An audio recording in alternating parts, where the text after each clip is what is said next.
అండి, నోరూరిపోయే బిర్యానీ చూసారా? ఎక్కడ అనుకుంటున్నారు? మన సత్తిబాబు బిర్యానీ అనమాట. హైదరాబాద్ అంతా బాబుల బిర్యానీలు చాలా ఫేమస్ అయిపోయాయండి. సత్తిబాబు, ఈరబాబు, బుల్లబ్బాయ్ ఇలా చాలామంది బాబుల బిర్యానీలు ఉన్నాయండి. అయితే బాబులకే బాబు సత్తిబాబు బిర్యానీ. మీరేమంటారు?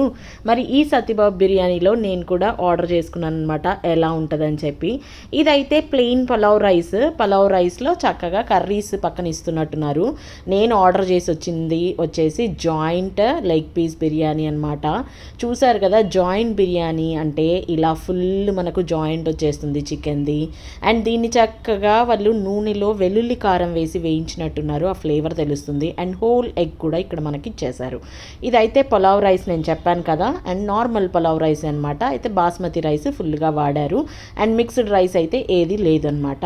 అండ్ ఇక్కడ ఆనియన్స్ ఇచ్చేశారు, చక్కగా దాల్చా ఇచ్చారు, అండ్ అలాగే మనకు పెరుగు పచ్చడి ఇచ్చారు. ఇంకా ఈ ఎండల కాలంలో ఈ లెమన్స్లోంచి ఎంత పిండినా రసం రావట్లేదు. నాకైతే లెమన్ పిండుకొని తినడం చాలా చాలా ఇష్టం.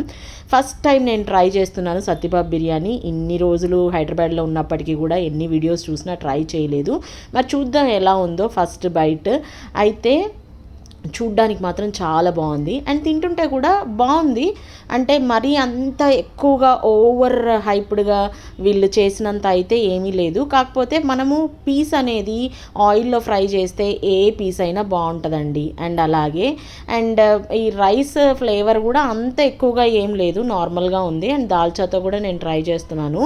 అయితే ఏంటి అని అంటే, మనము పెట్టిన డబ్బులు అయితే వేస్ట్ కాదు. అలా అని చెప్పి బయట జనాలు హైప్ చేసినంతగా అయితే ఏమీ లేదు. నార్మల్గా ఉంది సత్తిబాబు బిర్యానీ అని అంటే.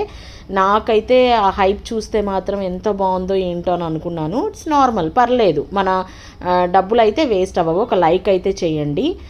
చూశారు కదా, మరి మీరు కూడా ఒకసారి సత్తిబాబు బిర్యానీ ట్రై చేయాలనుకుంటే చేయండి. చేసిన వాళ్ళు ఉంటే మీ ఫీలింగ్ ఏంటో కామెంట్ సెక్షన్లో కామెంట్ చేయండి. నాకైతే ఓవర్ హైప్డ్ అనిపించింది. పర్లేదు, నార్మల్. Please subscribe.